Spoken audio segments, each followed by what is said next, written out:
നമസ്കാരം. ലൈവ് 6 ആരംഭിക്കുന്നു. നോക്കാം തലക്കെട്ടുകൾ.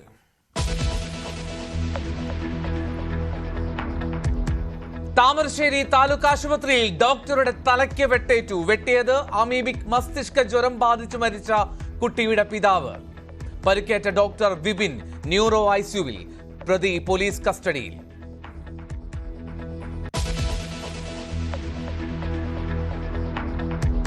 ഡോക്ടർക്കെതിരായ ആക്രമണത്തിൽ പ്രതിഷേധം ശക്തം. ആക്രമണം ഞെട്ടിപ്പിക്കുന്നതെന്ന് വീണ ജോർജ്. ജോലി സുരക്ഷ ഉറപ്പാക്കുന്നതിൽ സിസ്റ്റം പരാജയപ്പെട്ടുവെന്ന് KGMOA. നാളെ സംസ്ഥാന വ്യാപക പ്രതിഷേധം.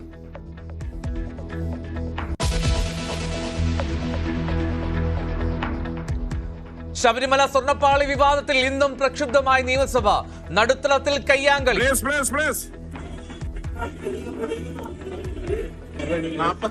സഭ കാണുന്നുണ്ട് കുട്ടികള്. ഇതല്ല ജനാധിപത്യം. ജനാധിപത്യം പ്രതിഷേധിക്കുക. ഇതല്ല രീതി. ഈ ബാനർ ഉയർത്തലും ആക്ഷേപമുദ്രാവാക്യം വിളിക്കലല്ല ജനാധിപത്യം. കടകംപള്ളി സുരേന്ദ്രനെതിരെ പ്രതിപക്ഷ നേതാവ്. കടകംപള്ളി സുരേന്ദ്രന് അറിയാം ഏത് കോടീശ്വരനാണ് ശബരിമലയിലെ ദ്വാരപാലക ശില്പം വിറ്റിരിക്കുന്നത്. കടകംപള്ളി സുരേന്ദ്രനും CPM-ഉം ഏത് കോടീശ്വരന്റെ കയ്യിലാണ് ഈ ദ്വാരപാലക ശില്പം കോടിക്കണക്കിന് വിറ്റിരിക്കുന്നത് എന്ന് പറയാൻ തയ്യാറാകണം. ആരോപണം തെളിയിക്കാൻ കടകംപള്ളിയുടെ വെല്ലുവിളി. ഞാൻ അദ്ദേഹത്തെ വെല്ലുവിളിക്കുകയാണ്. അദ്ദേഹത്തിന് ആണത്തമുണ്ടെങ്കിൽ, തൻ്റെ ഇടമുണ്ടെങ്കിൽ, അഭിമാനമുണ്ടെങ്കിൽ ഈ ശബരിമലയിലെ ദ്വാരപാലക ശില്പം ഏത് കോടീശ്വരനാണ് കടകംപള്ളി സുരേന്ദ്രൻ വിറ്റതെന്ന് വ്യക്തമാക്കണം. അല്ലെങ്കിൽ ഇടനിലക്കാരനായി നിന്ന് വ്യക്തമാക്കണം. കുറ്റവാളികൾ രക്ഷപ്പെടില്ലെന്ന് മുഖ്യമന്ത്രി. ഏതെങ്കിലും കുറ്റവാളി ഉണ്ടെങ്കിൽ ആ ഒരു കുറ്റവാളിയും രക്ഷപ്പെടാൻ പോകുന്നില്ല. അതാണ് ആ അന്വേഷണത്തിന്റെ യഥാർത്ഥ സ്ഥിതി എന്ന് നാം കാണുന്നു.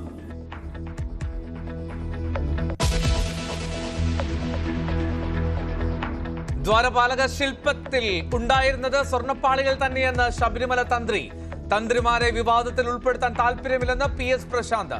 CBI അന്വേഷണം ആവശ്യപ്പെട്ട് പ്രധാനമന്ത്രിക്ക് കത്ത്. ബാലുശ്ശേരി ക്ഷേത്രത്തിലെ കാണാതായ സ്വർണ്ണാഭരണങ്ങൾ തിരിച്ചെത്തിച്ചില്ല. പ്രതിഷേധവുമായി കോൺഗ്രസും BJP-യും. മുൻ എക്സിക്യൂട്ടീവ് ഓഫീസർക്കെതിരെ പരാതി നൽകി ക്ഷേത്രം അധികൃതർ.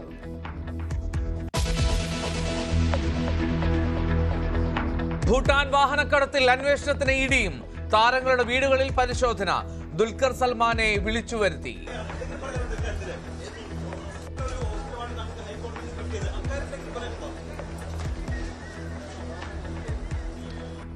ചോദ്യങ്ങളോട് പ്രതികരിക്കാതെ ദുൽഖർ. ഒരേ സമയം പരിശോധന 19 ഇടങ്ങളിൽ.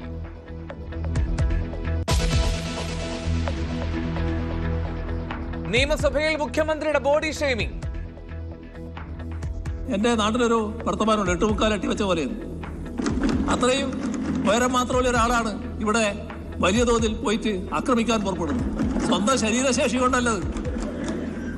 സ്വന്തം ശരീരശേഷി അതിനൊന്നും പറ്റുന്നല്ലാന്ന് കാണുമ്പോൾ എല്ലാവർക്കും അറിയാം. ഉയരം കുറഞ്ഞവരെ മുഖ്യമന്ത്രിക്ക് പുച്ഛമാണോ എന്ന് VD സതീശൻ. പരാമർശം സഭാരേഖകളിൽ നിന്ന് നീക്കണമെന്ന ആവശ്യം. ആരോഗ്യ ദൃഢഗാത്രർക്ക് മാത്രമുള്ളതാണോ നിയമസഭയെന്ന് നജീബ് കാന്തപുരം.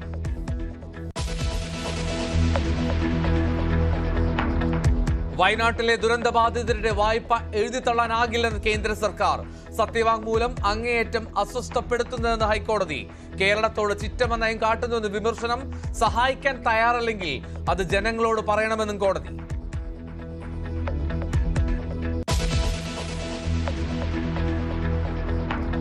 ന്യൂമാഹി ഇരട്ടക്കൊലക്കേസിൽ മുഴുവൻ പ്രതികളെയും വെറുതെ വിട്ടു.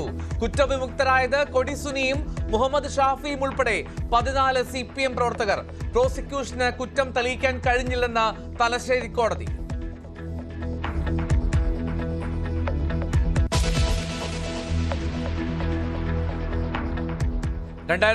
ിലെ രസതന്ത്ര നൊബേൽ 3 പേർക്ക് നേട്ടം.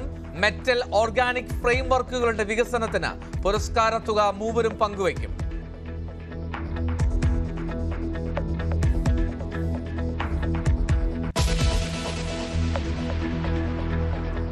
ലൈവ് 6 വിശദമായി. കോഴിക്കോട് താമരശ്ശേരിയിൽ ഡോക്ടറെ വെട്ടി പരിക്കേൽപ്പിച്ചു.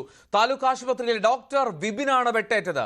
താമരശ്ശേരിയിൽ അമീബിക് മസ്തിഷ്ക ജ്വരം ബാധിച്ച് മരിച്ച 9 വയസ്സുകാരിയുടെ പിതാവ് സനൂപാണ് ഡോക്ടറെ വെട്ടിയത്. തലയ്ക്ക് പരിക്കേറ്റ ഡോക്ടർ ന്യൂറോ ഐസിയുവിലാണ്.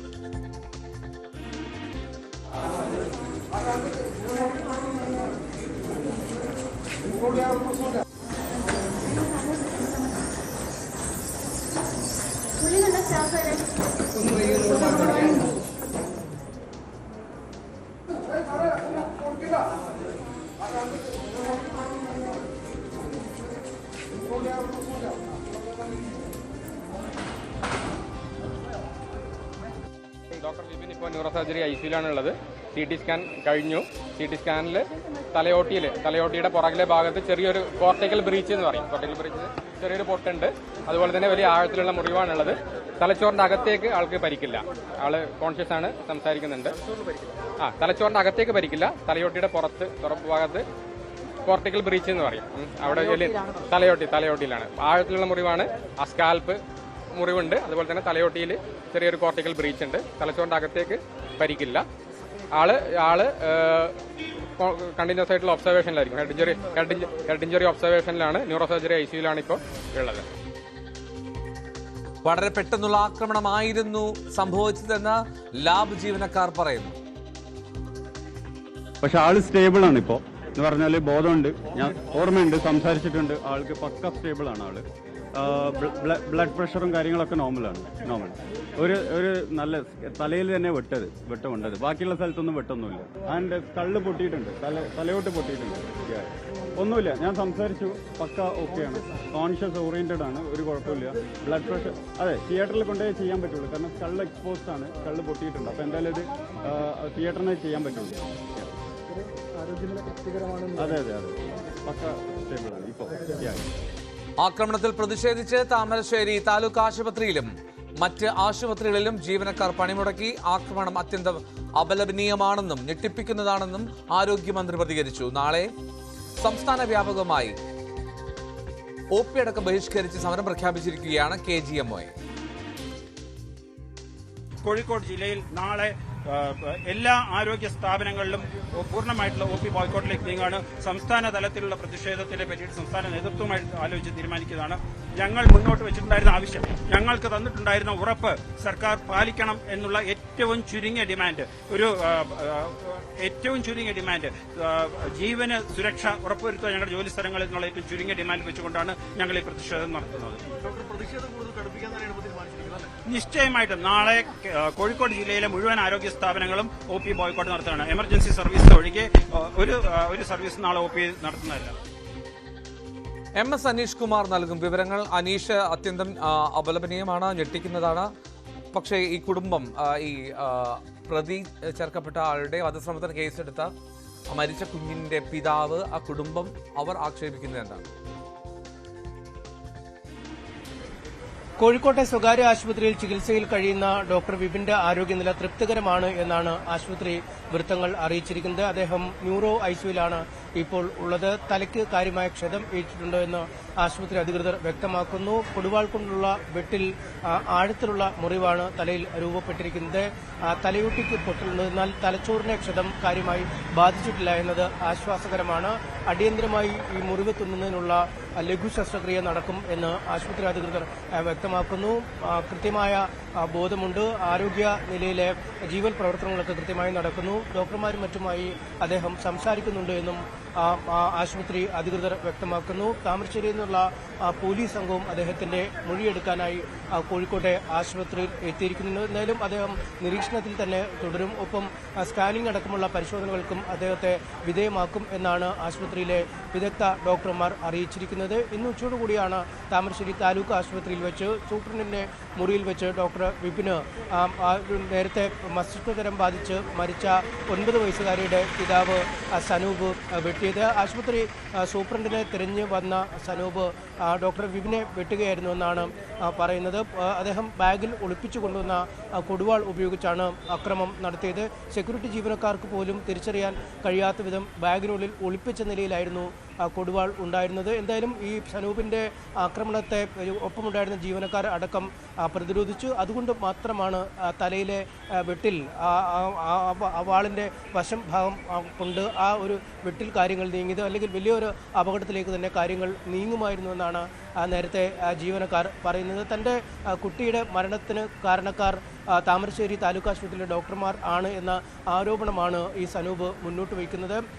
നേരത്തെ ഓഗസ്റ്റ് 14-നായിരുന്നു സനൂപിൻ്റെ മകൾ 9 വയസ്സുകാരി മസ്തിഷ്കജ്വരം ബാധിച്ച് കോഴിക്കോട് മെഡിക്കൽ കോളേജ് ആശുപത്രിയിൽ മരിച്ചത്. അതിനു മുമ്പ് താമരശ്ശേരി താലൂക്ക് ആശുപത്രിയിൽ ആണ് ചികിത്സ തേടി ആദ്യം എത്തിയ കുഞ്ഞിന് മരുന്നുകൾ നൽകി വിട്ടയച്ചു. പിന്നീട് ആരോഗ്യനില കൂടുതൽ വഷളായതോടുകൂടി വീണ്ടും താമരശ്ശേരി താലൂക്ക് ആശുപത്രിയിൽ തന്നെ എത്തിച്ചെങ്കിലും കൃത്യമായ ചികിത്സ ആ സമയത്ത് കുട്ടിക്ക് നൽകിയില്ല എന്ന ആരോപണമാണ് സനൂപ് മുന്നോട്ട് വയ്ക്കുന്നത്. പിന്നീട് ആരോഗ്യം നില അങ്ങേയറ്റം മോശമായതോടുകൂടി കോഴിക്കോട് മെഡിക്കൽ കോളേജ് ആശുപത്രിയിൽ എത്തിക്കുകയും ജീവൻ നഷ്ടപ്പെടുകയുമായിരുന്നു. പിന്നീട് നടത്തിയ പരിശോധനയിലാണ് കുട്ടിക്ക് അമീബിക് മസ്തിഷ്ക ജ്വരം ഉണ്ടെന്ന് സ്ഥിരീകരിച്ചത്. കുട്ടിയോടൊപ്പം കുട്ടിയുടെ സഹോദരനും 9 വയസ്സുകാരിയുടെ സഹോദരനും രോഗം സ്ഥിരീകരിക്കുകയും കോഴിക്കോട് മെഡിക്കൽ കോളേജ് ആശുപത്രിയിൽ ചികിത്സയിൽ കഴിയുകയും ചെയ്തു. രോഗബാധിതനായി കുട്ടി വീട്ടിലേക്ക് മടങ്ങുകയും ചെയ്തു. ഇതിനുശേഷമാണ് ഇപ്പോൾ ഇയാളുടെ ഭാഗത്തുനിന്നും ഇത്തരം ഒരു പ്രകോപനപരമായ പെരുമാക്കുന്നു. മറ്റെന്തെങ്കിലും കാരണങ്ങൾ ഈ ആക്രമണത്തിന് പിന്നിലുണ്ടോ എന്നതിനെക്കുറിച്ച് പരിശോധിച്ചു വരികയാണെന്നും പോലീസ് അറിയിച്ചിരിക്കുന്നു. സംഭവ സമയത്ത് തന്നെ ആശുപത്രി ജീവനക്കാർ ചേർന്ന് ഇയാളെ പിടികൂടുകയും പിന്നീട് പോലീസിന് കൈമാറുകയും ചെയ്തിരുന്നു. എന്തായാലും വലിയ പ്രതിഷേധമാണ് ഇതുമായി ബന്ധപ്പെട്ട് ജില്ലയിലെ സർക്കാർ ഡോക്ടർമാരുടെ ഭാഗത്തു നിന്നും ഉയർന്നിരിക്കുന്നത്. താമരശ്ശേരി താലൂക്ക് ആശുപത്രിയിലെ മുഴുവൻ സേവനങ്ങളും ബഹിഷ്കരിച്ച് ജീവനക്കാർ പണിമുടക്ക് നടത്തിയിരുന്നു. ഒപ്പം ജില്ലയിലെ മറ്റ് സർക്കാർ ആശുപത്രികളിലും പണിമുടക്ക് നടക്കുന്നു. കാഷ്വാലിറ്റിയെ മാത്രമാണ് പണിമുടക്കിൽ നിന്നും ഒഴിവാക്കിയിരിക്കുന്നത്. നാളെ ജില്ലാ വ്യാപകമായി പ്രതിഷേധം സംഘടിപ്പിക്കും എന്ന് KGMI നേതാക്കൾ അറിയിച്ചു. എല്ലാ ആശുപത്രികളിലെയും OP അടക്കം ബഹിഷ്കരിച്ചുള്ള സമരമുഖത്തേക്ക് നീങ്ങും. കാഷ്വാലിറ്റികൾ മാത്രമാണ് ജില്ലയിലെ എല്ലാ ആശുപത്രികളിലും പ്രവർത്തിക്കുക എന്ന് നേരത്തെ KGMI ഭാരവാഹികൾ അറിയിച്ചിരുന്നു. നിരന്തരമായി ആക്രമണങ്ങൾ സർക്കാർ ഡോക്ടർമാർക്ക് നേരെയും സ്വകാര്യ മേഖലയിലെ ഡോക്ടർമാർക്ക് നേരെയും ഉയരുന്ന സാഹചര്യം. ഡോക്ടർ വന്ദന ദാസിൻ്റെ മരണശേഷം നിരവധി ഉറപ്പുകൾ സംസ്ഥാന സർക്കാരിൻ്റെ ഭാഗത്തു നിന്നും ഡോക്ടർമാർക്ക് നൽകിയിരുന്നു. ആ ഉറപ്പുകളൊന്നും പാലിക്കപ്പെടാത്ത ഒരു സാഹചര്യത്തിലാണ് വീണ്ടും ഡോക്ടർമാർക്ക് നേരെ അതിക്രമങ്ങൾ ഉയരുന്നത്. വ്യാവസായിക സേനയുടെ മാതൃകയിൽ ഒരു പ്രത്യേക സേന ആശുപത്രികളുടെ സുരക്ഷയ്ക്കായി ഏർപ്പെടുത്തുമെന്ന് ഡോക്ടർമാർക്ക് നേരത്തെ പണിമുടക്ക് കാലത്ത് സർക്കാർ മുന്നറിയിപ്പ് അവർ സമ്മതിച്ചിരുന്നു. പിന്നീട് പോലീസ് ഔട്ട് പോസ്റ്റുകൾ ഓരോ ആശുപത്രികളിലും സ്ഥാപിക്കുമെന്ന നിർദ്ദേശം നൽകി. പക്ഷേ ഇക്കാര്യങ്ങളൊക്കെ ജലരേഖയായി മാറുന്ന സാഹചര്യത്തിലാണ് നിരന്തരം ഡോക്ടർമാർ ആക്രമിക്കപ്പെടുന്നത് എന്നും അവർ പറയുന്നു. എന്തായാലും കടുത്ത സമര നടപടികളുമായി മുന്നോട്ട് പോകാൻ തന്നെയാണ് ആ സംഘടനകളുടെയും തീരുമാനം. റൈറ്റ്, MS അനീഷ് കുമാറാണ് വിവരങ്ങൾ നൽകിയത് കോഴിക്കോട് നിന്ന്. ശബരിമലയിലെ സ്വർണ്ണ പാളി മോഷണത്തിൽ നിയമസഭയിലെ ഭരണ പ്രതിപക്ഷ പോര് കയ്യാങ്കളിയുടെ വക്കിലെത്തി. സഭാ നടപടികളോട് നിസ്സഹകരണം പ്രഖ്യാപിച്ച പ്രതിപക്ഷത്തെ സ്പീക്കർ ഡയസിന് മുന്നിൽ വാച്ച് ആൻഡ് വാർഡിനെ അണിനിരത്തി പ്രതിരോധിച്ചു. ഇതോടെ വാച്ച് ആൻഡ് വാർഡും പ്രതിപക്ഷ അംഗങ്ങളുമായി ഉന്തും തള്ളുമായി. പ്രതിപക്ഷ അംഗം മുഖ്യമന്ത്രി പിണറായി വിജയൻ അന്വേഷണം കുറ്റമറ്റ രീതിയിൽ നടക്കുമെന്നും ഒരു കുറ്റവാളിയും രക്ഷപ്പെടില്ലെന്നും മുഖ്യമന്ത്രി നിയമസഭയിൽ വ്യക്തമാക്കി. ഹൈക്കോടതിയുടെ നേതൃത്വത്തിൽ നടക്കുന്ന അന്വേഷണത്തെ പോലും അംഗീകരിക്കാത്ത പ്രതിപക്ഷത്തിന്റെ CBI അന്വേഷണ ആവശ്യത്തിന് പിന്നിൽ രാഷ്ട്രീയമുണ്ടെന്ന് മുഖ്യമന്ത്രി കുറ്റപ്പെടുത്തി. എന്നാൽ മുഖ്യമന്ത്രി സംസാരിച്ചത് കള്ളന്മാർക്കും കൊള്ളക്കാർക്കും വേണ്ടിയാണെന്നായിരുന്നു പ്രതിപക്ഷ നേതാവിന്റെ വിമർശനം. സ്വർണം കാണാതെ പോയ സമയത്ത് ദേവസ്വം മന്ത്രിയായിരുന്ന കടകംപള്ളി സുരേന്ദ്രൻ എന്തുകൊണ്ട് പ്രതികരിക്കുന്നില്ലെന്നും പ്രതിപക്ഷം ചോദിച്ചു. ശബരിമല ശ്രീകോവിലിലെ ദ്വാരപാലക ശില്പങ്ങളിലെ സ്വർണം കളവ് പോയതിനു ശേഷം മുഖ്യമന്ത്രി പിണറായി വിജയൻ ആദ്യമായി പ്രതികരിക്കുകയായിരുന്നു. നേരത്തെ ദേവസ്വം മന്ത്രിയും ദേവസ്വം ബോർഡ് പ്രസിഡന്റ് അടക്കമുള്ളവർ പ്രതികരിച്ചെങ്കിലും ഇന്നാണ് മുഖ്യമന്ത്രി ഇതിൽ വ്യക്തമായൊരു മറുപടി പറഞ്ഞത്. പ്രതിപക്ഷം സഭ ബഹിഷ്കരിച്ച് പുറത്തുപോയ ശേഷമായിരുന്നു മുഖ്യമന്ത്രി മറുപടി എന്നതും ശ്രദ്ധേയമാണ്. ഇവിടെ ഹൈക്കോടതിയുടെ നിർദ്ദേശമനുസരിച്ച് ലോ ആൻഡ് ഓർഡർ DGPയുടെ നേതൃത്വത്തിലുള്ള ഒരു സ്പെഷ്യൽ ടീമാണ് അന്വേഷണത്തിനൊരുങ്ങുന്നത്, അന്വേഷണം നടത്താൻ തയ്യാറായിട്ടുള്ളത്. ആ അന്വേഷണം കുറ്റമറ്റ രീതിയിൽ നടക്കും. ഏതെങ്കിലും കുറ്റവാളി ഉണ്ടെങ്കിൽ ആ ഒരു കുറ്റവാളിയും രക്ഷപ്പെടാൻ പോകുന്നില്ല. അതാണ് ആ അന്വേഷണത്തിൻ്റെ യഥാർത്ഥ സ്ഥിതി എന്ന് നാം കാണണം. അതെല്ലാം വന്നപ്പോൾ തങ്ങളുടെ കയ്യിൽ ഒന്നും പറയാനില്ല, പിന്നെ ഇങ്ങനെയുള്ള ചില രീതികൾ കാണിക്കുക എന്നുള്ളതാണ്. എന്നാൽ മുഖ്യമന്ത്രി ഇപ്പോഴെങ്കിലും വായു തുറന്നല്ലോ എന്നായിരുന്നു പ്രതിപക്ഷ നേതാവിന്റെ മറുപടി. ഇത്രയും സംഭവം ഉണ്ടായിട്ട് ശബരിമലയിലെ ദ്വാരപാലക ശില്പം കോടീശ്വരന്മാർക്ക് വിറ്റിട്ട് സ്വർണം കട്ടിട്ട് സ്വർണം ചെമ്പാക്കി മാറ്റിയ രാസവിദ്യ പ്രയോഗിച്ചിട്ടും ഇതുവരെ ചുണ്ടനക്കാത്ത മുഖ്യമന്ത്രി ഇന്നാണ് ആദ്യമായി സഭയിൽ സംസാരിക്കുന്നത്. അത് കൊള്ളക്കാർക്ക് സഹായകരമായ രീതിയിലാണ് മുഖ്യമന്ത്രി സംസാരിക്കുന്നത്. മറ്റൊരു കാര്യം കൂടി പ്രതിപക്ഷം എന്ന് ആവശ്യപ്പെട്ടത് എന്തുകൊണ്ട് സംഭവം നടക്കുമ്പോൾ ദേവസ്വം വകുപ്പിൽ ചുമതലയുള്ള കടകംപള്ളി സുരേന്ദ്രൻ പ്രതികരിക്കുന്നില്ല ചോദ്യവും പ്രതിപക്ഷം ഉയർത്തുന്നുണ്ട്. കടകംപള്ളിയുടെ മൗനവും പ്രതിപക്ഷം ആയുധമാക്കുന്നുണ്ട്. വിവാദത്തിൽ ഇതുവരെ പ്രതികരിക്കാൻ ആ കാലത്ത് ദേവസ്വം മന്ത്രിയായിരുന്ന കടകംപള്ളി സുരേന്ദ്രൻ തയ്യാറായിട്ടുമില്ല. അന്നത്തെ മന്ത്രി കടകംപള്ളി സുരേന്ദ്രന് അറിയാം ഏത് കോടീശ്വരനാണ് ശബരിമലയിലെ ദ്വാരപാലക ശില്പം വിറ്റിരിക്കുന്നത്. കട്ടളപ്പടിയും വാതിലും ഇത് രണ്ടും കൊണ്ടുപോയിട്ടുണ്ട്. അവിടെ നിന്ന് അടിച്ചു മാറ്റാൻ പറ്റാവുന്നത്രയും സാധനങ്ങൾ അടിച്ചു മാറ്റിയിട്ടുണ്ട്. ദേവസ്വം ബോർഡ് കൃത്യമായ നടപടി സ്വീകരിച്ചു കഴിഞ്ഞു. അന്വേഷണത്തിന്റെ എല്ലാ കൂടുതൽ ഉദ്യോഗസ്ഥർ നടപടി ഉണ്ടാകുമെന്നടക്കമുള്ള വാദങ്ങളാണ് ഇപ്പോൾ ദേവസ്വം ബോർഡ് മുന്നോട്ട് വയ്ക്കുന്നത്. വിജിലൻസ് 10-ാം തീയതി കോടതിക്ക് റിപ്പോർട്ട് കൊടുത്താൽ അതിന്റെ ഒരു കോപ്പി അതിനുശേഷം എനിക്കും തരും. അതിനുശേഷം തുടർന്നുള്ള നടപടികൾ കൂടുതൽ ഉദ്യോഗസ്ഥർ വല്ലതും ഇതിൽ പെട്ടിട്ടുണ്ടോ, റിട്ടയറായ ഉദ്യോഗസ്ഥരൊക്കെ എന്താണ് ചെയ്യേണ്ടത്, അതൊക്കെ നമുക്ക് ആ സമയത്ത് തീരുമാനിക്കാം. സർക്കാരിനെയും ദേവസ്വം ബോർഡിനെ അക്ഷരാർത്ഥത്തിൽ പ്രതിസന്ധിയിലും പ്രതിരോധത്തിലുമാക്കുന്ന തരത്തിൽ വിവാദം വളരുകയാണ്. കൂടുതൽ വെളിപ്പെടുത്തലുകൾ ഓരോ ദിവസം വരുന്നു. കൂടുതൽ സ്വർണം അവിടെ നഷ്ടപ്പെട്ട വിവരങ്ങളും പുറത്തു വരുന്നു. കോടതിയുടെ മേൽനോട്ടത്തിലുള്ള അന്വേഷണത്തിൽ തന്നെയാണ് സർക്കാരിന്റെ പ്രതീക്ഷ. എന്നാൽ അതുവരെ കാത്തിരിക്കുകയല്ല, മറിച്ച് അതിശക്തമായ സമര പരിപാടികളുമായി മുന്നോട്ട് പോവുകയാണ് പ്രതിപക്ഷം ചെയ്യുന്നത്. ഇന്നും ദേവസ്വം ബോർഡ് ആസ്ഥാനത്തിന് മുന്നിലും മുഖ്യമന്ത്രി വസതിയിലേക്കുമൊക്കെ കോൺഗ്രസിന്റെയും BJPയുടെയും ഒക്കെ ശക്തമായ പ്രതിഷേധമുണ്ടായിരുന്നു. സംസ്ഥാന വ്യാപകമായി പ്രതിഷേധം വ്യാപിപ്പിക്കാനാണ് കോൺഗ്രസിന്റെ തീരുമാനം. പന്തളത്തും ചെങ്ങന്നൂരുമൊക്കെ അവരുടെ പ്രതിഷേധ പരിപാടികൾ അടുത്ത ദിവസങ്ങൾ നടക്കുകയും ചെയ്യും. BJPയും ഇത് വലിയൊരു അവസരമായി സർക്കാരിനെതിരെ ഉപയോഗിക്കാവുന്ന, ദേവസ്വം ബോർഡിനെതിരെ ഉപയോഗിക്കാവുന്ന വലിയ വിഷയമായി തന്നെയാണ് BJPയും ഇത് മാറ്റുന്നത്. അക്ഷരാർത്ഥത്തിൽ സർക്കാർ ദേവസ്വം ബോർഡും പ്രതിരോധത്തിലാവുകയാണ് ഈ വിഷയത്തിൽ. ദ്വാരപാലക ശില്പത്തിൽ ഉണ്ടായിരുന്നത് സ്വർണ്ണപ്പാളികൾ തന്നെയെന്ന് ശബരിമല തന്ത്രി കണ്ഠരര് രാജീവര്. നവീകരണ പ്രവൃത്തികൾ ക്ഷേത്ര പരിസരത്ത് തന്നെ നടത്തുമെന്നാണ് കരുതിയത്. ഇതിന്റെ അനുമതിക്കായി സമീപിച്ചത് മുരാരി ബാബുവാണെന്നും ഉണ്ണികൃഷ്ണൻ പോറ്റിയെ ദീർഘകാലമായി അറിയാമെന്നും കണ്ഠരര് രാജീവര് പറഞ്ഞു. സ്വർണം പൊതിഞ്ഞ കവചങ്ങളായിരുന്നു ദ്വാരപാലകരെ. അല്ല, വെറും ചെമ്പ് ഒരിടത്തും വെക്കാറില്ലല്ലോ. ദേവസ്വത്തിനകത്തെ രേഖകളിൽ ചെമ്പ് പാളികൾ അതിനെ കുറിച്ചൊന്നും എനിക്കറിയില്ല. ഞാൻ എൻ്റെ അഭിപ്രായം പറഞ്ഞു. ബാക്കിയൊക്കെ നിങ്ങൾ അന്വേഷിക്കുക. ബഹുമാനപ്പെട്ട കോടതി അന്വേഷണത്തിന് ഉത്തരവിട്ടിട്ടുണ്ട്. എനിക്ക് കോടതി വിശ്വാസമാണ്. സത്യം തെളിഞ്ഞു വരുന്നു, ഞാൻ വിശ്വസിക്കുന്നു. ഈ 2015 അതായത് ഒരു മാസം മുൻപും നവീകരണത്തിനായി കൊണ്ടുപോയിരുന്നു. ആ സമയത്തും അങ്ങയുടെ അനുമതി തേടിയിരുന്നു. അത് ചെയ്യാവുന്നതാണ്. പക്ഷേ അത് കൊണ്ടുപോകുന്ന കാര്യത്തിനെ കുറിച്ചൊന്നും ഞാൻ പറഞ്ഞിട്ടില്ല. അവിടെ ചെയ്യുന്നതാണ് ഞാൻ വിചാരിച്ചിരുന്നത്. അതെ. 2024 പാളികൾ കൊണ്ടുപോകുന്ന കാര്യം പറയാൻ ഉണ്ണികൃഷ്ണൻ പോറ്റി തന്നെ വിളിച്ചിരുന്നുവെന്ന് Thiruvithamkoor Devaswom board president PS Prashanth. കൊടുത്തുവിടരുതെന്ന് ബോർഡ് ഒറ്റക്കെട്ട തീരുമാനമെടുത്തെന്നും PS പ്രശാന്ത് പറഞ്ഞു. ദേവസ്വം ബോർഡ് തീരുമാനിച്ചതുകൊണ്ട് തന്നെയാണ്. അദ്ദേഹം എന്നെ വിളിച്ചിരുന്നു. ഈ ഉണ്ണികൃഷ്ണൻ പോറ്റി എന്നെ വിളിച്ചിരുന്നു. ഞാൻ ഇതിൻ്റെ ഫയൽ വന്നതിൻ്റെ ഒരു 2-3 ദിവസം ശേഷം എന്നെ വിളിച്ചിരുന്നു.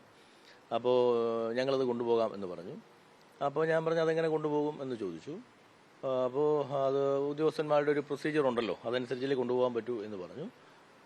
അത് അങ്ങനെയാണ് തീരുമാനം എടുക്കുന്നത്. അങ്ങനെ ബോർഡിലേക്ക് വന്നു. തിരുവനന്തപുരം കമ്മീഷനോട് ഞാൻ വിളിച്ചു പറഞ്ഞു. അങ്ങനെ അനുസരിച്ച് ബോർഡിൽ വരുന്നു. ബോർഡാണ് തീരുമാനമെടുത്തത്. ബോർഡ് ഒറ്റക്കെട്ടായി അതങ്ങനെ കൊടുത്തുവിടാൻ പാടില്ല, എന്താണോ പ്രൊസീജിയർ മാനുവൽ അതനുസരിച്ച് പോട്ടെ എന്ന് ബോർഡ് ഒറ്റക്കെട്ടായി തീരുമാനിക്കുകയായിരുന്നു. ശബരിമല സ്വർണ്ണമോഷണത്തിൽ ക്ലിഫ് ഹൗസിലേക്ക് മാർച്ച് നടത്തി BJP. ക്രമക്കേടുകൾ കേന്ദ്ര ഏജൻസി അന്വേഷിക്കണമെന്നും ദേവസ്വം മന്ത്രി രാജിവെക്കണമെന്നും ആവശ്യപ്പെട്ടായിരുന്നു മാർച്ച്. സംസ്ഥാന സർക്കാർ ഇതിന് തയ്യാറായില്ലെങ്കിൽ BJP കേന്ദ്ര സർക്കാരിനെ കൊണ്ട് ഇത് ചെയ്യിക്കുമെന്നും മാർച്ച് ഉദ്ഘാടനം ചെയ്തുകൊണ്ട് BJP സംസ്ഥാന അധ്യക്ഷൻ രാജീവ് ചന്ദ്രശേഖർ പറഞ്ഞു. ഇന്ന് ദേവസ്വം ബോർഡാണോ ഏതൊരു അമ്പലമാണോ ഇതിനെല്ലാം മാറ്റിയിരിക്കുന്നത് ഒരു ദല്ലാൽ ഓർഗനൈസേഷനായിട്ട് മാറ്റിവെച്ചിരിക്കുന്നത് CPM ആണ്. വിശ്വാസികളെ ദ്രോഹിക്കാനും വിശ്വാസികളുടെ അമ്പലത്തിൽ നിന്ന് കൊള്ള ചെയ്യാനും 10 കൊല്ലം ബഹുമാനപ്പെട്ട മുഖ്യമന്ത്രി ചെയ്ത കാര്യങ്ങൾ ഇന്ന് പുറത്തു വരുന്നു. ദേവസ്വം മന്ത്രിയും ദേവസ്വം ബോർഡ് ചെയർമാൻ രാജിവെക്കണം. അല്പമെങ്കിലും ഉളുപ്പുണ്ടെങ്കിൽ രാജിവെക്കണം. ഇതേ വിഷയത്തിൽ RSP തിരുവിതാംകൂർ ദേവസ്വം ആസ്ഥാനത്തേക്ക് മാർച്ച് നടത്തി. സ്വർണ്ണപ്പാളി വിഷയത്തിൽ വിശദമായിട്ടുള്ള അന്വേഷണം ആവശ്യപ്പെട്ടുകൊണ്ടായിരുന്നു RSPയുടെ മാർച്ച്. നമുക്കൊക്കെ ലജ്ജ തോന്നുന്ന നിലയിലേക്ക് ഒരു കൊള്ള നടന്നു. ഇതൊരു ആക്ഷേപമായി ഒരാഴ്ച മുമ്പ് വരെ ഇതിനെ ന്യായീകരിക്കാനാണ് CPMന്റെ നേതാക്കന്മാർ ശ്രമിച്ചതെങ്കിൽ കഴിഞ്ഞ ദിവസം കേരളത്തിന്റെ ഹൈക്കോടതിയിലെ ഡിവിഷൻ ബെഞ്ചിന്റെ അയ്യപ്പന്റെ സ്വത്ത് കാത്തുസൂക്ഷിക്കാൻ കഴിവില്ലാത്തവരാണ് ദേവസ്വം ബോർഡിൽ ഉള്ളവരെന്ന് വി മുരളീധരൻ. മുഖ്യമന്ത്രി ശബരിമല എന്ന വാക്ക് പോലും ഉച്ചരിക്കാൻ മടിക്കുന്നുവെന്നും കള്ളന്മാർക്ക് കഞ്ഞിവെക്കുന്ന ദേവസ്വം ബോർഡ് പിരിച്ചുവിടണമെന്നും വി മുരളീധരൻ ആവശ്യപ്പെട്ടു. ശബരിമല സ്വർണ്ണമോഷണത്തിൽ ഇടതുപക്ഷക്കാർ ഉണ്ടെങ്കിൽ അവരെ കഴുത്തിനു പിടിച്ച് പുറത്താക്കുമെന്ന് AK ബാലൻ. യഥാർത്ഥ അമ്പല വിഴുങ്ങികൾ UDFകാരാണെന്നും ഭയന്നിട്ടാണ് അടിയന്തര പ്രമേയ ചർച്ചയ്ക്ക് പോലും UDF തയ്യാറാകാത്തതെന്നും AK ബാലൻ വിമർശിച്ചു. ശബരിമല സ്വർണ്ണ മോഷണത്തിൽ അന്വേഷണം ആവശ്യപ്പെട്ട് പ്രധാനമന്ത്രിക്ക് കത്ത്. CBI അന്വേഷിക്കണമെന്നാവശ്യപ്പെട്ടാണ് പ്രധാനമന്ത്രിക്ക് പരാതി നൽകിയത്. ഹൈക്കോടതി അഭിഭാഷകനും പൊതുപ്രവർത്തകനുമായിട്ടുള്ള അഡ്വക്കേറ്റ് കുളത്തൂർ ജയ്സിംഗ് ആണ് പരാതി നൽകിയത്. ശബരിമല സ്വർണ്ണപ്പാളി വിവാദത്തിൽ പത്തനംതിട്ടയിലും മാർച്ച്. കേസിൽ CBI അന്വേഷണം പ്രഖ്യാപിക്കണമെന്നാവശ്യപ്പെട്ട് ഹിന്ദു ഐക്യവേദി പത്തനംതിട്ട ജില്ലാ കമ്മിറ്റിയുടെ നേതൃത്വത്തിൽ ദേവസ്വം ഡെപ്യൂട്ടി കമ്മീഷണർ ഓഫീസിലേക്ക് മാർച്ചും ധർണയും നടത്തി. ശരണം വിളികളോടുകൂടിയായിരുന്നു മാർച്ച്. ധർണ ഹിന്ദു ഐക്യവേദി സംസ്ഥാന ജനറൽ സെക്രട്ടറി മഞ്ഞപ്പാറ സുരേഷ് ഉദ്ഘാടനം ചെയ്തു. ധർമ്മത്തിന് വേണ്ടി നിലകൊള്ളുന്ന ക്ഷേത്രത്തിലെ സമ്പത്ത് അധർമ്മത്തിന് വേണ്ടി ഉപയോഗിക്കുന്നുവെന്ന് മഞ്ഞപ്പാറ സുരേഷ് പറഞ്ഞു. കായംകുളത്ത് ദേവസ്വം ബോർഡ് മെമ്പർ അഡ്വക്കേറ്റ് അജികുമാറിന്റെ വീട്ടിലേക്ക് യൂത്ത് കോൺഗ്രസ് നടത്തിയ മാർച്ചിൽ സംഘർഷം. പ്രവർത്തകരെ പോലീസ് അറസ്റ്റ് ചെയ്തു നീക്കി. യൂത്ത് കോൺഗ്രസ് കായംകുളം നിയോജക മണ്ഡലം കമ്മിറ്റിയുടെ നേതൃത്വത്തിലായിരുന്നു മാർച്ച്. വീടിന് മുന്നിൽ ബാരിക്കേഡ് വെച്ച് പോലീസ് സമരക്കാരെ തടഞ്ഞു. പ്രവർത്തകർ ബാരിക്കേഡ് തള്ളിയിട്ട് കയറാൻ ശ്രമിച്ചതിനെ തുടർന്ന് പോലീസുമായി ഉന്തും തള്ളുമുണ്ടായി. റോഡിൽ കുത്തിയിരുന്ന പ്രവർത്തകരെ പോലീസ് അറസ്റ്റ് ചെയ്ത് നീക്കാൻ ശ്രമിച്ചതും സംഘർഷത്തിൽ കലാശിച്ചു. ഏറെ നേരത്തെ ബലപ്രയോഗത്തിലോടുകൂടിയാണ് പ്രവർത്തകരെ അറസ്റ്റ് ചെയ്ത് നീക്കിയത്.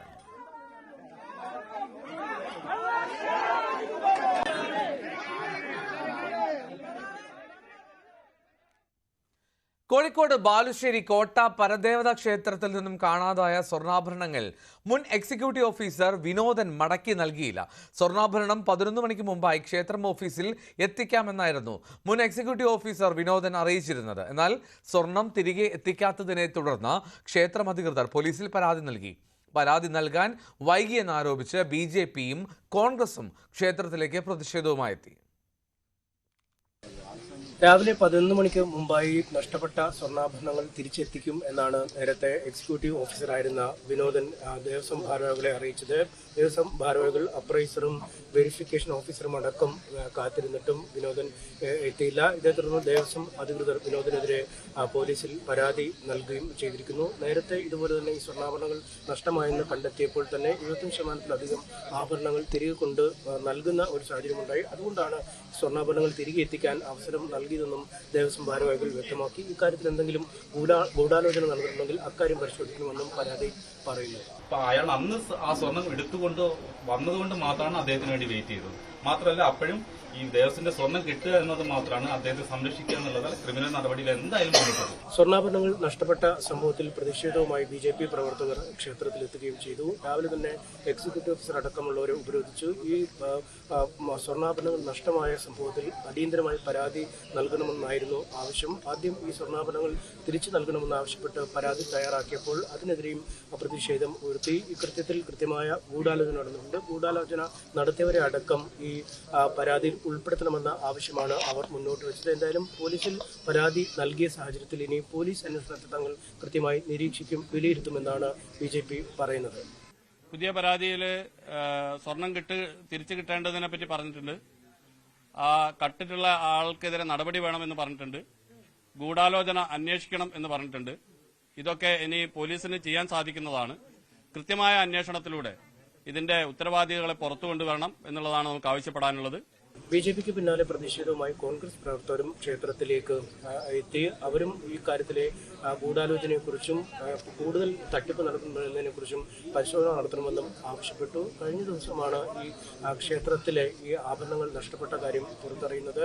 ദീർഘനാൾ ക്ഷേത്രത്തിലെ എക്സിക്യൂട്ടീവ് ഓഫീസറായിരുന്ന വിനോദൻ ഈ സ്ഥലത്തു നിന്നും തുഷാരിക്കാവ് ക്ഷേത്രത്തിലേക്ക് സ്ഥലം മാറി പോയപ്പോൾ ഈ സ്വർണ്ണാഭരണങ്ങൾ സംബന്ധിച്ച കണക്കുകൾ നൽകിയിരുന്നില്ല. ഇതേ തുടർന്ന് പിന്നീട് സ്ഥലം മാറി ഇവിടെ എത്തിയ എക്സിക്യൂട്ടീവ് ഓഫീസറും അതിനുശേഷം വന്ന 2 എക്സിക്യൂട്ടീവ് ഓഫീസർമാരും നിരന്തരം ആവശ്യപ്പെട്ടിട്ടും ഈ സ്വർണ്ണാഭരണങ്ങൾ നൽകിയോ ഇതുമായി ബന്ധപ്പെട്ട കണക്കുകൾ നൽകിയോ ചെയ്തിരുന്നില്ല. ഇതിനുശേഷം പിന്നീട് നിലവിലെ എക്സിക്യൂട്ടീവ് ഓഫീസർ മലബാർ ദേവസ്വം ബോർഡിന് പരാതി നൽകിയതോടെയാണ് ഈ സ്വർണ്ണമോഷണവുമായി ബന്ധപ്പെട്ട കാര്യങ്ങൾ പുറത്തു വന്നത്.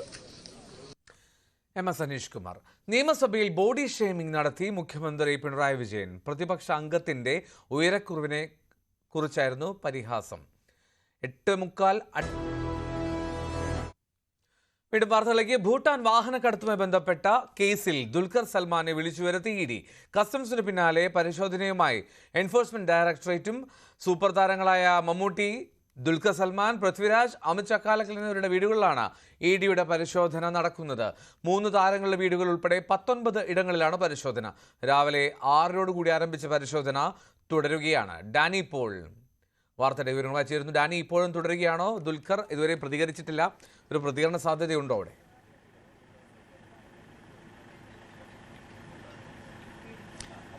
എൽദോ, പരിശോധന തുടരുകയാണ്. 7 മണിയോടുകൂടി ആരംഭിച്ച പരിശോധന മണിക്കൂറുകൾ പിന്നിട്ടിരിക്കുന്നു. ഇപ്പോൾ നമ്മൾക്കറിയാവുന്നത് അമിത് ചക്കാലക്കലിൻ്റെ വീട്ടിൽ നടത്തിയ പരിശോധനകൾ ഏതാണ്ട് അവസാനിച്ചു എന്നതാണ് അറിയാനായിട്ട് സാധിക്കുന്നത്. പക്ഷേ ദുൽഖർ സൽമാൻ ഇവിടെയുള്ള ഈ പൊന്നുരുന്തിയിലുള്ള ഈ വസതിയിൽ തുടരുന്ന പരിശോധന അതിപ്പോഴും തുടരുന്നു.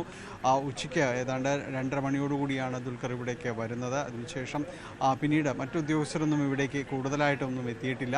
പക്ഷേ പരിശോധനകൾ ഇപ്പോഴും തുടരുകയാണ്. ഇതെപ്പോൾ അവസാനിക്കുമെന്ന് അതിനെക്കുറിച്ചുള്ളൊരു പ്രതികരണം ഒരു കാര്യത്തിലും ലഭ്യമായിട്ടില്ല.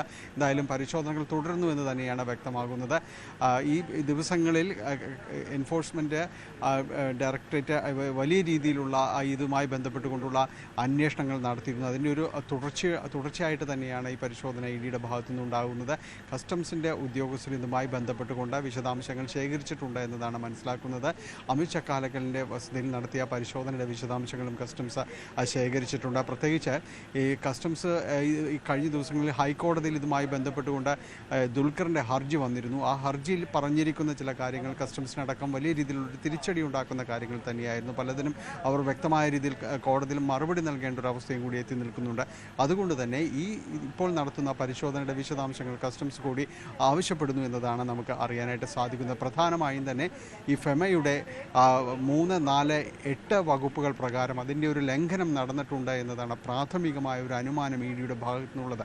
അപ്പോൾ അത്തരം കാര്യങ്ങൾ കൂടുതൽ വിശദമായ പരിശോധനയും ഇതിൽ നിന്ന് വസ്തുതാപരമായ കാര്യങ്ങളും ചോദിച്ചറിയേണ്ടതുണ്ട്. അതുകൊണ്ട് തന്നെയാണ് ദുൽഖറിനോട് ചെന്നൈയിൽ നിന്ന് ഇവിടെ എത്താൻ ആവശ്യപ്പെടുകയും ചെയ്തത്. അദ്ദേഹം ഇന്ന് എത്തുകയും ചെയ്തിട്ടുണ്ട്. കാരണം അല്ല എങ്കിൽ ഈ പരിശോധനകൾ പൂർത്തിയാക്കിയ ശേഷം മടങ്ങി മറ്റൊരു ദിവസത്തേക്കാണെങ്കിൽ EDയുടെ ഓഫീസിൽ നേരിട്ട് ഹാജരാകേണ്ട രീതിയിലേക്കെല്ലാം തന്നെ കാര്യങ്ങൾ എത്തുമായിരുന്നു. അതുകൊണ്ട് തന്നെയാണ് ഇന്ന് ഇവിടേക്ക് ദുൽഖർ എത്തുകയും ചെയ്തത്. നിലവിൽ ഈ ഭൂട്ടാൻ വാഹന തട്ടിപ്പ് കേസുമായി ബന്ധപ്പെട്ടുകൊണ്ട് കസ്റ്റംസ് ആദ്യഘട്ടത്തിൽ നടത്തിയ പരിശോധനയിൽ ദുൽഖറിൻ്റെ പക്കൽ നിന്ന് 3 വാഹനങ്ങൾ കണ്ടെടുത്തിരുന്നു. അതോടൊപ്പം ഇനി 1 വാഹനങ്ങൾ കൂടി കിട്ടാനുണ്ട് എന്നതാണ് അവരുടെ ഒരു പരിശോധനയിൽ വ്യക്തമായിരിക്കുന്നത്. അപ്പോൾ ഇത് സംബന്ധിയായ കാര്യങ്ങളിലെല്ലാം തന്നെ ഇതിൻ്റെ വിവരങ്ങൾ ED അടക്കം ശേഖരിച്ചിട്ടുണ്ട്. അപ്പോൾ ഇത്തരം കാര്യങ്ങളിൽ കൂടുതൽ വ്യക്തത വേണമെന്ന് ആവശ്യപ്പെടുകയും ചെയ്തിട്ടുണ്ട്. 17 ഇടങ്ങളിലാണ് ഇന്ന് EDയുടെ ഇതുമായി ബന്ധപ്പെട്ടുകൊണ്ടുള്ള പരിശോധനകളടക്കം നടക്കുന്നത്. പലയിടങ്ങളിലും പരിശോധനയിൽ ശേഖരിച്ച വിവരങ്ങളുടെ വസ്തുതകളുടെ പരിശോധന വീണ്ടും ഇതുമായി ബന്ധപ്പെട്ടുകൊണ്ട് ഉദ്യോഗസ്ഥർ നടത്തുകയും ചെയ്യും. ഏതായാലും ദുൽഖറിൻ്റെ വീട്ടിൽ ഇപ്പോഴും പരിശോധന തുടരുന്നു. എൻഫോഴ്സ്മെൻറ്റ് ഡയറക്ടറേറ്റിൻ്റെ ഉയർന്ന ഉദ്യോഗസ്ഥർ തന്നെയാണ് പരിശോധനയ്ക്ക് നേതൃത്വം നൽകുന്നത്. ഏറ്റവും സുപ്രധാനമായ ഒരു കാര്യമെന്ന് പറയുന്നത് കഴിഞ്ഞ ദിവസങ്ങളിൽ കസ്റ്റംസിൻ്റെ ഒരു നടപടിക്കെതിരെ ദുൽഖർ കോടതിയെ സമീപിക്കുകയും ചെയ്തിരുന്നു. കോടതിയിൽ നിന്ന് ചില കാര്യങ്ങൾ കോടതി കസ്റ്റംസിനോട് ചോദിച്ചിരുന്നു. വ്യവസ്ഥകൾക്ക് വിധേയമായി വാഹനങ്ങൾ വിട്ടുകൊടുക്കുന്നതിൽ തീരുമാനം അറിയിക്കുക എന്നതടക്കമുള്ള കാര്യങ്ങൾ പറഞ്ഞിരുന്നു. അതിൽ ദുൽഖർ പ്രധാനമായും പറഞ്ഞിരുന്നത് തന്നെ ഒരു വാഹന കടത്തുകാരൻ, കള്ളക്കടത്തുകാരൻ എന്ന രീതിയിലേക്കെല്ലാം തന്നെ അപമാനിക്കുന്ന രീതിയിലേക്ക് ഈ നടപടി വരുന്നു. തൻ്റെ ഈ പേരിലുള്ള ഈ വാഹനങ്ങളുടെ വിശദാംശങ്ങൾ പരിശോധിക്കുകയോ ഒന്നും തന്നെ ചെയ്യാതെയാണ് ഉദ്യോഗസ്ഥരുടെ നടപടി ഉണ്ടായതെന്നതടക്കമുള്ള കാര്യങ്ങൾ ദുൽഖർ ബോധിപ്പിച്ചു. അപ്പോൾ ഇത്തരം കാര്യങ്ങളിൽ കസ്റ്റംസിന് എന്താണ് പറയുവാനുള്ളതെന്ന് കൂടി കോടതി ശ്രദ്ധിക്കുകയാണ്. അപ്പോൾ ഇതുമായി ബന്ധപ്പെട്ട് എൻഫോഴ്സ്മെൻറ്റ് ഡയറക്ടറേറ്റ് നടത്തുന്ന പരിശോധനയുടെ വിശദാംശങ്ങൾ കൂടി അത് കസ്റ്റംസിന് കൂടി ഉപകാരപ്പെടും. മറ്റൊരു അന്വേഷണ ഏജൻസി ആണെങ്കിലും ഇത് പൊതുവിൽ നടക്കുന്നത് ഈ വാഹന തട്ടിപ്പുമായി ബന്ധപ്പെട്ടുകൊണ്ടുള്ള അന്വേഷണങ്ങൾ തന്നെയാണ്. രണ്ടും വിഭിന്ന വിഷയങ്ങളാണെങ്കിൽ കൂടിയും പൊതുവിലേക്ക് അത് വരും. അപ്പോൾ ഏതായാലും ഈ വിഷയങ്ങൾ കൂടി കസ്റ്റംസ് ഒരുപക്ഷെ കോടതിയിൽ സമർപ്പിക്കാനുള്ളൊരു സാധ്യതയും എല്ലാം തന്നെയുണ്ട്. ഏതായാലും പരിശോധന ഇപ്പോഴും എൻഫോഴ്സ്മെന്റ് ഡയറക്ടറേറ്റിലേക്ക് തുടരുകയാണ്. ശരി ഡാനി, എന്തായാലും കൊച്ചിയിൽ നിന്ന് ഡാനി ദുൽഖറിന്റെ വീടിന് മുന്നിൽ നിന്നാണ് ചേർന്നത്. അവിടെ പരിശോധന തുടരുകയാണ്. അമിത് ചക്കാലക്കലിന്റെ വീട്ടിലെ പരിശോധന പൂർത്തിയായി എന്നാണ് മനസ്സിലാക്കാൻ കഴിയുന്നത്. കൊച്ചിയിൽ പട്ടാപ്പകൽ തോക്ക് ചൂണ്ടി കവർച്ച. കുണ്ടന്നൂരിലെ സ്റ്റീൽ വിൽപ്പന കേന്ദ്രത്തിൽ നിന്ന് കവർന്നത് 80 ലക്ഷം രൂപയാണ്. മുഖംമൂടി ധരിച്ച 5 അംഗ സംഘമാണ് കവർച്ചയ്ക്ക് പിന്നിൽ. സംഭവത്തിൽ വടുതല സ്വദേശി സജി എന്നയാളെ പോലീസ് കസ്റ്റഡിയിലെടുത്തിട്ടുണ്ട്. ടോം കുര്യാക്കോസ് വിവരങ്ങൾ നൽകും. ടോം, ഇതെപ്പോഴാണ് സംഭവം? ഇത് ഞെട്ടിക്കുന്നതാണല്ലോ.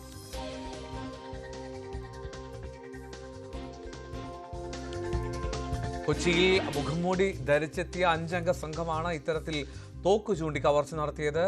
സ്റ്റീൽ വിൽപ്പന കേന്ദ്രത്തിൽ നിന്ന് ഏതാണ്ട് 80 ലക്ഷം രൂപ കവർന്നു എന്നുള്ളതാണ് പരാതി.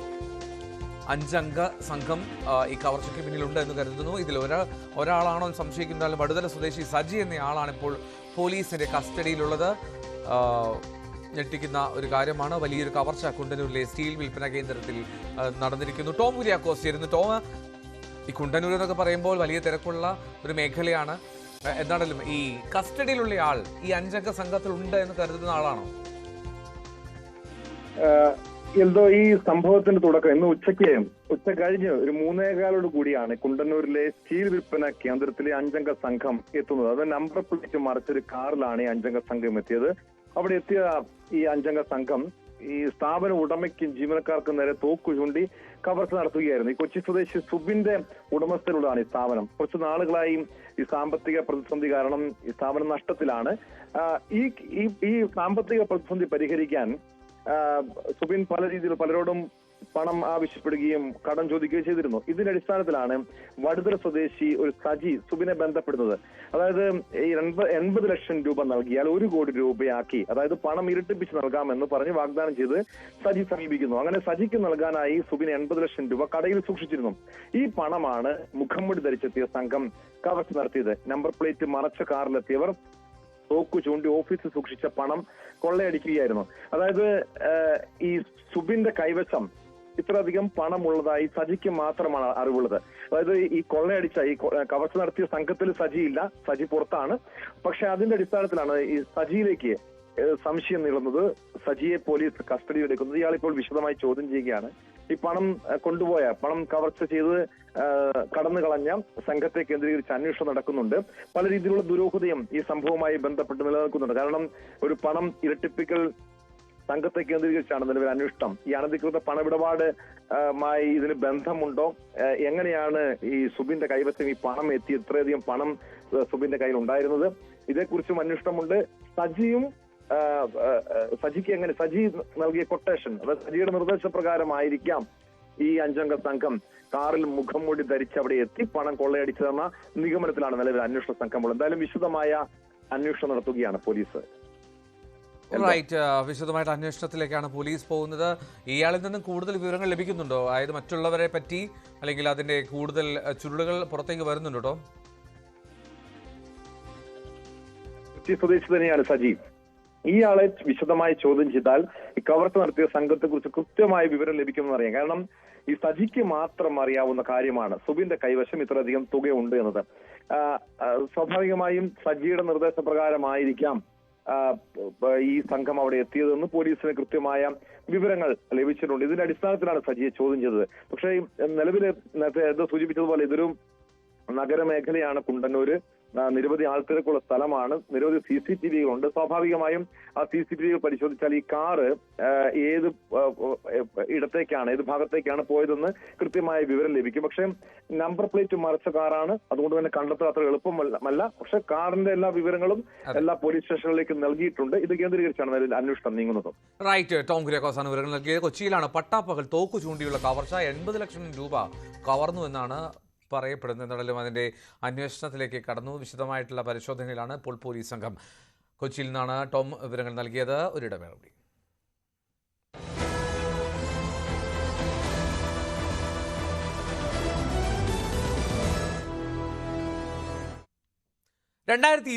ിലെ രസതന്ത്ര നൊബേൽ 3 ഗവേഷകർക്ക് Susumu Kitagawa, Richard Robson, Omar M Yaghi എന്നിവർക്കാണ് നൊബേൽ പുരസ്കാരം. മെറ്റൽ ഓർഗാനിക് ഫ്രെയിം വർക്കുകളുടെ വികസനത്തിനാണ് പുരസ്കാരം. 10 കോടി രൂപ വരുന്ന പുരസ്കാര തുക മൂവരും പങ്കുവയ്ക്കും.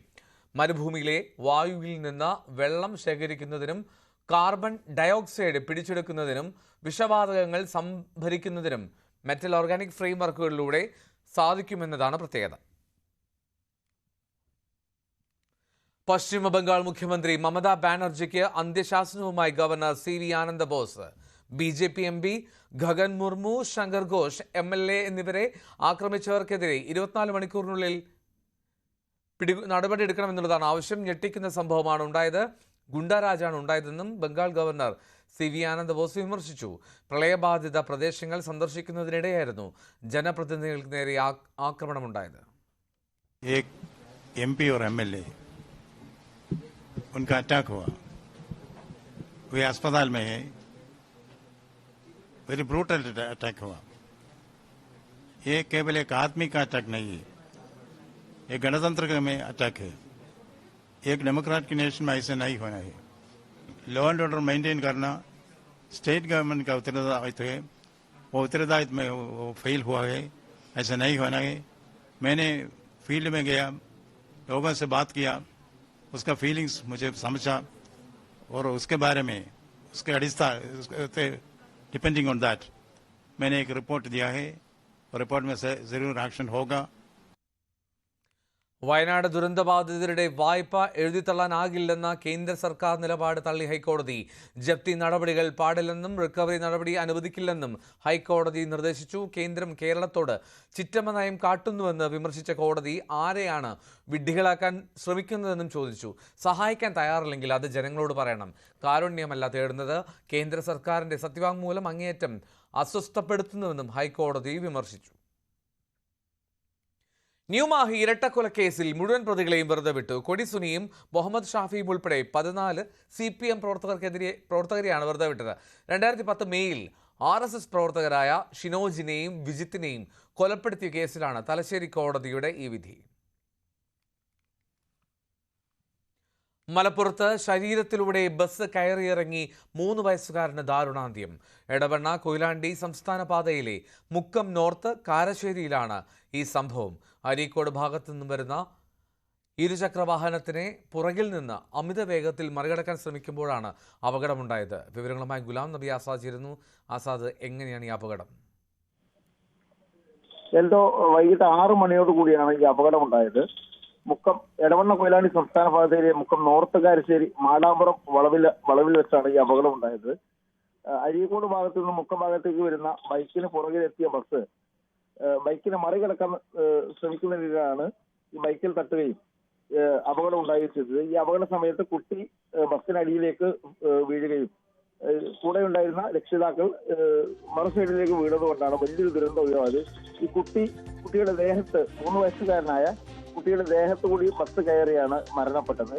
മലപ്പുറം കീഴുപറമ്പ് ഓത്തുപള്ളിപ്പുറായി സ്വദേശി കാരങ്ങാട് ജസിൽ എന്ന ആളുടെ 3 വയസ്സുകാരനായ മകനാണ് മരണപ്പെട്ടത്. കുട്ടിയുടെ മൃതദേഹം ഇപ്പോൾ കോഴിക്കോട് മെഡിക്കൽ കോളേജിലേക്ക് മാറ്റിയിട്ടുണ്ട്. ഇപ്പോൾ നാട്ടുകാർ എടവണ്ണ കൊയിലാണ്ടി സംസ്ഥാന പാതയിൽ നോർത്ത് കാരശ്ശേരി ഉപരോധിച്ചുകൊണ്ടിരിക്കുകയാണ്.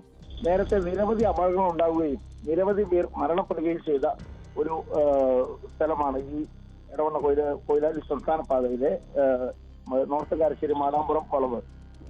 ഈ സംസ്ഥാന പാതയിലെ നവീകരണത്തിന് ശേഷമാണ് അപകടങ്ങൾ വർദ്ധിച്ചത്. നിരവധി തവണ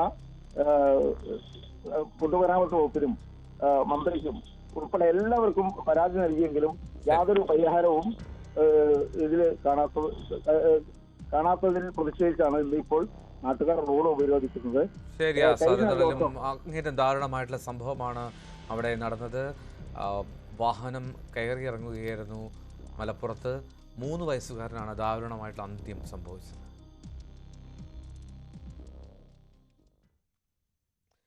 നേര്യമംഗലത്ത് ചേരയെ വിഴുങ്ങിയ ശേഷം കൈത്തോട്ടിലെ വെള്ളത്തിൽ വിശ്രമിക്കുകയായിരുന്ന രാജവെമ്പാലയെ പിടികൂടി. നേര്യമംഗലം ജില്ലാ കൃഷി ഫാമിൽ നിന്നാണ് രാജവെമ്പാലയെ പിടികൂടിയത്. ഏതാനും ദിവസങ്ങളായി നേര്യമംഗലം കൃഷി ഫാമിന്റെ പല ഭാഗങ്ങളിലായി രാജവെമ്പാലയെ ജീവനക്കാർ കണ്ടിരുന്നു. പാമ്പ് പിടുത്ത വിദഗ്ധൻ സേവി പൂവൻ സ്ഥലത്തെത്തി പാമ്പിനെ പിടികൂടുകയായിരുന്നു. പിന്നീട് ഉൾവനത്തിൽ തുറന്നുവിടും. AI ക്ലാസ് റൂം അവതരിപ്പിച്ച് ജിയോ. 2025 ഇന്ത്യ മൊബൈൽ കോൺഗ്രസിന്റെ ഉദ്ഘാടന ദിവസമാണ് Reliance Jio AI classroom അവതരിപ്പിച്ചിരിക്കുന്നത്. തുടക്കക്കാർക്ക് സൗജന്യമായിട്ടാണ് ക്ലാസുകൾ നൽകുക. ജിയോ ഇൻസ്റ്റിറ്റ്യൂട്ട് ഡിസൈൻ ചെയ്ത കോഴ്സിന് സാങ്കേതിക ശക്തി പകരുന്നത് ജിയോ PC ആണ്. ഇന്ത്യയിൽ AI സാക്ഷരത ജനാധിപത്യവൽക്കരിക്കുന്നതിനുള്ള സുപ്രധാന ചുവടുവയ്പ്പാണ് റിലയൻസ് ജിയോയുടെ AI classroom. Live at 6 പൂർണ്ണമാവുന്നു. ഇനി പ്രൈം ഡിബേറ്റ്.